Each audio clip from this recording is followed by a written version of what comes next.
Hi, if you wanna hide apps on Samsung Galaxy S25, then you just need to swipe up from your home screen to enable App Drawer, and from here tap on three dots and choose Settings.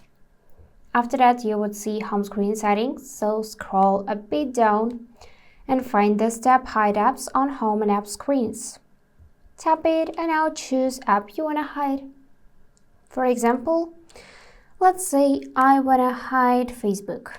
For that, I'm gonna tap it, tap done, and now Facebook is hidden app. So let's check this.